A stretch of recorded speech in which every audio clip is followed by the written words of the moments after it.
मेरे साथ बोलिए, भारत माता की। क्यों भाई, बागलकोट वालों की आवाज को क्या हो गया है? ऐसी आवाज होती है क्या? दिल्ली में मोदी जी तक आवाज जानी चाहिए। बाहर दूर दूर तक खड़े हैं भाई बहन सब, हाथ ऊपर उठाकर, दोनों हाथ ऊपर उठाइए, उठाइए दोनों हाथ ऊपर, और मेरे साथ प्रचंड आवाज से बोलिए, भारत माता की, भारत माता की। मंच पर उपस्थित मुख्यमंत्री श्रीमान येदियुरप्पा जी, मेरे मित्र और केंद्रीय परिषद में मेरे मंत्री परिषद में मेरे साथी श्रीमान प्रहलाद जोशी जी, हमारे प्रदेश अध्यक्ष नलिन कुमार कटील जी, उप मुख्यमंत्री गोविंद करजोल जी, कर्नाटक के मंत्री जगदीश शेट्टर जी, सांसद श्रीमान सिद्धेश्वर जी, गृह मंत्री कर्नाटक बसवराज बोम्बाई जी, श्री शिवराम हेब्बार जी, यहाँ के लोकप्रिय सांसद पीसी गद्दीगौड़ जी, आज जिनके कार्यक्रम में मैं आप लोगों को मिलने के लिए आया हूं, ऐसे आज के कार्यक्रम के उत्सव मूर्ति श्री मुकेश निरानी जी, श्रीमती शशिकला जोले जी, श्री बीसी पटेल जी, और आज के कार्यक्रम में जहां तक नजर पहुंचती है मुंड ही मुंड दिखाई पड़ते हैं। इतनी बड़ी संख्या में उपस्थित प्यारे भाइयों और बहनों, मैं आप सभी को प्रणाम करता हूं। सबसे पहले तो बागलकोट क्षेत्र की सुजलाम सुफलाम धरती को मैं प्रणाम करना चाहता हूं। कृष्णा और घाटप्रभा नदी के 12 महीने पानी के कारण एक क्षेत्र हमेशा से कृषि के लिए जाना जाता है, और यहाँ का मेहनत कर किसान देश के कृषि मूल्य को बढ़ाने के लिए, कृषि उपज को बढ़ाने के लिए, और पूरे देश की ऊर्जा की जरूरियात को, शुगर की जरूरियात को पूरा करने के लिए, देश में मिठास बांटने के लिए मैं आप सभी को कोटि कोटि प्रणाम कर कर आपका अभिनंदन करना चाहता हूं। मित्रों, आज मैं आया हूं, कुछ ही दिन पहले मकर संक्रांति गई है। सूर्य नारायण उत्तर में संक्रांत किए हैं। मकर संक्रांति किसान भाइयों के लिए बहुत बड़ा उत्सव होता है। सूर्य नारायण जब उत्तर में जाते हैं, धरती ज्यादा उपज देती है, धरती ज्यादा फलद्रुप होती है। तो मैं सभी किसान भाइयों बहनों को मकर संक्रांति की बहुत बहुत शुभकामनाएं देता हूं। मित्रों, आज ढेर सारे प्रोजेक्ट का यहां पर शिलान्यास हुआ है। कहीं पर कोई शुगर मिल का एक्सपांशन हुआ है, आयुर्वेदिक मेडिकल कॉलेज का शिलान्यास हुआ है, विजय कोऑपरेटिव बैंक की 75वीं ब्रांच का उद्घाटन हुआ है, कहीं इथेनॉल बनाने की क्षमता में बढ़ोतरी की गई है। अनेक प्रकार के प्रकल्प निरानी ग्रुप ऑफ इंडस्ट्री ने आज यहां पर शुरू किए हैं। मैं इस सारे साहस के लिए श्री मुकेश निरानी को भी बहुत बहुत शुभकामनाएं देता हूं कि आपका ये साहस इस क्षेत्र के सभी किसानों के लिए उपयोगी हो, उनकी आजीविका और उनकी इनकम दोनों में बढ़ोतरी करने वाला हो। मित्रों, मैंने अभी थोड़ी जानकारी ली। ग्रीन फील्ड और ब्राउन फील्ड दोनों तरह की चीनी मिलें निरानी ग्रुप ऑफ इंडस्ट्री चलाती है। लगभग 45,000 मैट्रिक टन गन्ना प्रतिदिन इसकी पिलाई करने का काम निरानी ग्रुप ऑफ इंडस्ट्री करता है। मैं मानता हूं देश में सबसे बड़ा पिलाई का काम करते हैं, और इसको 45,000 से 75,000 तक ले जाने का भी इन्होंने एक महत्वाकांक्षी कार्यक्रम लिया है। और मित्रों, इस देश के प्रधानमंत्री जब नरेंद्र मोदी जी बने, और मैं देश की जनता का तो आभारी हूं ही, मगर कर्नाटक की जनता का विशेष रूप से आभारी हूं। 2014 और 2019 दोनों चुनाव में कर्नाटक की जनता ने मोदी जी की झोली वोटों से भर दी। आज मोदी जी पूर्ण बहुमत से देश को एक अच्छी दिशा में ले जा रहे हैं, पूरे विश्व का नेतृत्व करने की दिशा में ले जा रहे हैं। उसमें कर्नाटक के मेरे भाइयों बहनों का बहुत बड़ा योगदान, अगर आपका आशीर्वाद न होता तो ये संभव ही नहीं था। जब जब हम आए, भारतीय जनता पार्टी के कार्यकर्ता आए, चाहे विधानसभा का चुनाव हो, चाहे लोकसभा का चुनाव हो, चाहे अभी अभी पंचायत का चुनाव हो, ये मुंबई कर्नाटका क्षेत्र ने हमेशा भारतीय जनता पार्टी पर अपना आशीर्वाद रखा है। मित्रों, मोदी जी को जब से आपने देश का प्रधानमंत्री बनाया, इन्होंने देश को आत्मनिर्भर बनाने के दिशा में एक बहुत बड़ा कदम उठाया और हमारा तेल का, पेट्रोल का, डीजल का आयात जो है वो बहुत बड़ा हमारा विदेशी मुद्रा का भंडार उसी में खर्च होता है। और उसका विकल्प इथेनॉल है, जो गन्ने की बाय प्रोडक्ट है, शुगर मिल की बाय प्रोडक्ट है, जो आप पसीना बनाते हो वो इथेनॉल बनकर देश की ऊर्जा की जरूरियात को पूरा करता है। और इथेनॉल को बढ़ाने का काम, इथेनॉल के उपयोग को बढ़ाने का काम नरेंद्र मोदी जी ने किया और ये बहुआयामी प्रोजेक्ट है। एक और तो इथेनॉल की खपत बढ़ाने से किसानों की आय बढ़ती है, गन्ना मिलों को भी फायदा होता है, और तीसरा पेट्रोल का विकल्प होने के कारण देश का विदेशी मुद्रा का भंडार भी बचता है और देश आत्मनिर्भर होकर बड़े रास्ते पर आगे बढ़ता है।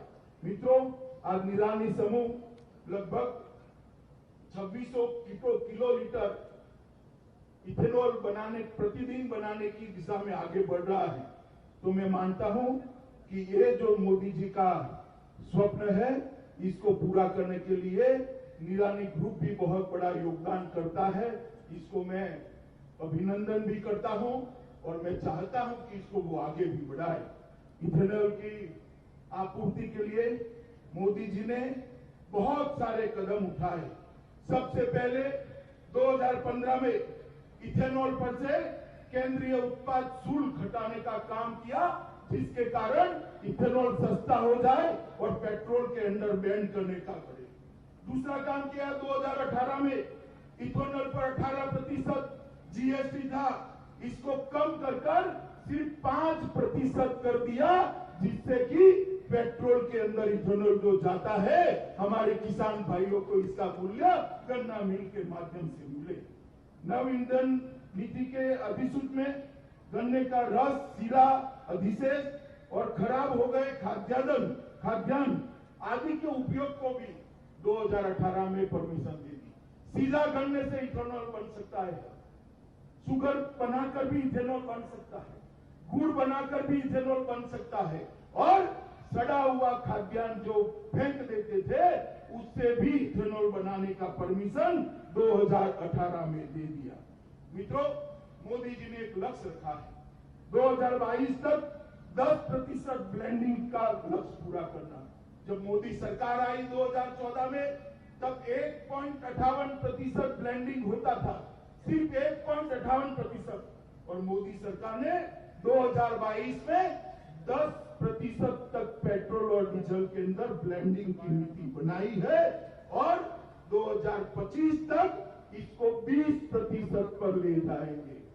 मित्रों, मैं आप सबको बताना चाहता हूं, आप गन्ना उगाते हैं, अब तक के जो 10% और 20% इथेनॉल जाएगा, पहले वो पैसा पेट्रोल का गल्फ कंट्रीज को हम भेजते थे, आज वो पैसा किसान भाइयों के बैंक अकाउंट के अंदर जमा होने की शुरुआत होगी। ये बहुत बड़ी बात है।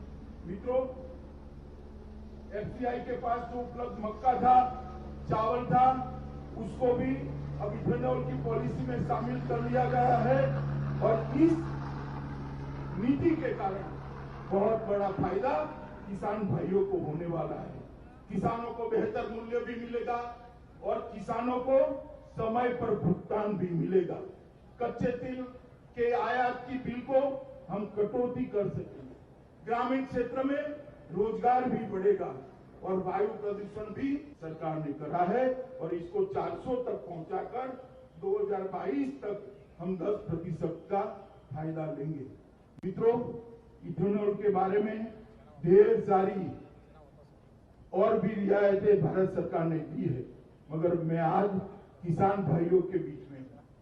मैं इतना कहना चाहता हूं भाइयों कि नरेंद्र मोदी सरकार इसकी सबसे बड़ी कोई प्रायोरिटी है, प्राथमिकता है तो मेरे किसान भाइयों की आय को 2 गुना करना, ये नरेंद्र मोदी सरकार की प्राथमिकता है।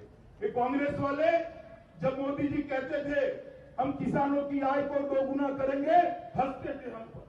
मैं उनको बताना चाहता हूं कि जब आप सत्ता में थे 2013-14 के बजट में कृषि बजट आपका 21,933 करोड़ था, सिर्फ 21,933 करोड़ रुपया, और 2020-21 में मोदी जी ने 21,000 से बढ़ाकर 1,34,399 करोड़ रुपया कृषि के और कृषक का बजट को किया है।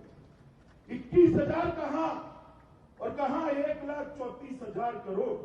और न्यूनतम समर्थन मूल्य में भी चाहे मक्का हो, चाहे गेहूं हो, चाहे चावल हो, चाहे दलहन हो, चाहे तिलहन हो, हर प्रकार के एमएसपी के अंदर बढ़ोतरी कर 150% तक किसान को मिले, जितना खर्चा है उससे 50% मुनाफा मिले, ये भी हमने किया है। मित्रों, प्रधानमंत्री किसान सम्मान निधि मोदी जी लेकर आए, लगभग 6,000 रुपया हर किसान के बैंक अकाउंट में सीधा जाता है, कोई बिचौलिया बीच नहीं। मित्रों, 25 दिसंबर तक 9 करोड़ से ज्यादा किसानों के बैंक अकाउंट में 1,13,619 करोड़ रुपया सीधा बैंक अकाउंट में डालने का काम ये भारतीय जनता पार्टी की सरकार।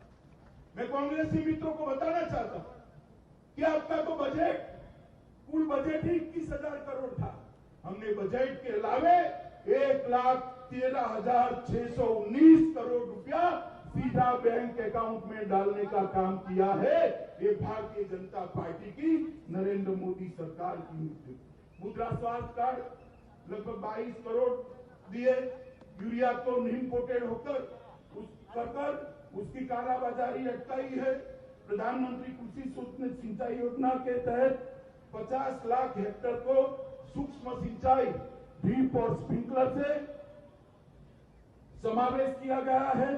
प्रधानमंत्री फसल बीमा योजना लगभग 5 वर्ष पूर्ण हुए हैं, 90,000 करोड़ रुपया प्रधानमंत्री फसल बीमा योजना के तहत देश के किसानों के बैंक अकाउंट में पहुंचाया गया। 1,000 से ज्यादा मंडियों को ऑनलाइन कर किसानों को ज्यादा दाम मिले, इसके लिए नरेंद्र मोदी सरकार ने किया है। और किसानों को जो ऋण मिलता था, मित्रों, वो आंकड़ा भी जरा आप समझ लीजिए। पहले कांग्रेस सरकार थी तब किसानों को 6 लाख करोड़ ऋण देती थी। कितना देती थी भाई बताओ जरा, मैं अकेला बोल रहा हूं, कितना देती थी? 6 लाख करोड़। कितना? नरेंद्र मोदी जी ने 6 लाख करोड़ से बढ़ाकर 13,92,000 करोड़ रुपया किसानों को ऋण देने की शुरुआत की है। वही बताता है कि मोदी सरकार किसानों के लिए कितना करते हैं। 10,000 से ज्यादा फार्मर प्रोड्यूस ऑर्गेनाइजेशन बनाए और इसके लिए 7,000 करोड़ का प्रावधान किया।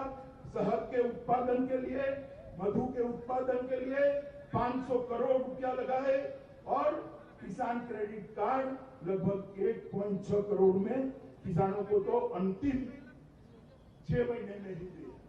मित्रों, ढेर सारे काम भारतीय जनता पार्टी की नरेंद्र मोदी सरकार ने किया। श्री येदियुरप्पा जी की सरकार ने भी किसानों के लिए काम करने में कोई कसर नहीं छोड़ी। केंद्र सरकार की जो भी योजना हो, इस पर जमीन पर उतारने में शायद भारत में सबसे आगे अगर कोई सरकार रही है तो श्री येदियुरप्पा की सरकार है। मित्रों, मोदी जी ने किसानों के लिए इतना किया, मगर वक्र दृष्टा कांग्रेस पार्टी के नेता किसानों की हित की बात कर रहे हैं। मैं उनको पूछना चाहता हूं, जब आप थे तब किसानों को 6,000 करोड़ रुपया, 6,000 रुपया प्रति माह प्रति साल क्यों नहीं मिला भाई? जब आप थे प्रधानमंत्री फसल बीमा योजना क्यों नहीं बनी भाई? जब आप थे इथेनॉल की पॉलिसी में परिवर्तन क्यों नहीं आया? जब आप थे तब बजट क्यों इतना छोटा था? जब आप थे तो प्रधानमंत्री सिंचाई योजना क्यों नहीं लागू हुई? क्योंकि आपकी नीयत ठीक हुई। नरेंद्र मोदी सरकार सात अर्थ में किसानों को समर्पित सरकार है और 3 नए जो अध्यादेश और कानून लेकर मोदी सरकार आई है, कर्नाटक सरकार ने भी ये कानूनों को पारित किया है। मैं श्री येदियुरप्पा जी को बधाई देना चाहता हूं कि इससे किसानों की आय अनेक गुना बढ़ने वाली। अब कोई किसान मजबूर नहीं है कि एक ही जगह पे अपना उपज बेचे, अपने क्रॉप को वो ग्लोबल और पूरे भारतवर्ष के मार्केट में बेच सकता है। मोदी जी ने ढेर सारे और भी काम किए, औद्योगिक विकास से लेकर इरिगेशन से लेकर और देश की सुरक्षा को सुनिश्चित करने। और मैं आपको बताना चाहता हूं मित्रों, कश्मीर के अंदर धारा 370 और 35 से 70 साल से किसी की हिम्मत नहीं लगती थी कश्मीर में धारा 370 हटाने की। आपने मोदी जी को प्रधानमंत्री बनाया। 5 अगस्त 2019 को मोदी जी ने कश्मीर से धारा 370 और 35 को समाप्त कर कश्मीर को हमेशा के लिए भारत के साथ जोड़ने का काम कर दिया है। और आज वहां पर चुनाव भी हो चुके, खून का एक कतरा बहाए बगैर चुनाव हुए हैं और कश्मीर हमेशा के लिए हमारा हो। मोदी जी ने ढेर सारे काम किए हैं। मैं आज बागलकोट की पावन धरती पर आप लोगों के बीच में आया हूं, तब मैं भाई मुकेश निरानी को तो शुभकामनाएं देता भी हूं, मगर आप सबसे ये भी कहने आया हूं कि आपका आशीर्वाद भारतीय जनता पार्टी पर, हमारे नेता और देश के प्रधानमंत्री नरेंद्र मोदी पर जिस प्रकार से बना है उसी प्रकार का बना रहे और मोदी जी के नेतृत्व में हम आत्मनिर्भर भारत की रचना करने की दिशा में आगे बढ़े। यही बात कर मेरी बात को समाप्त करता हूं। मेरे साथ फिर से एक बार दोनों हाथ उठाइए और आत्मनिर्भर भारत के निर्णय का संकल्प का मुट्ठी दीजिए। प्रचंड आवाज से बोलिए, भारत माता की, भारत माता की, भारत माता की, वंदे वंदे। Subscribe to our channel by clicking the subscribe button. Click the bell button and enjoy the latest uploads from our channel.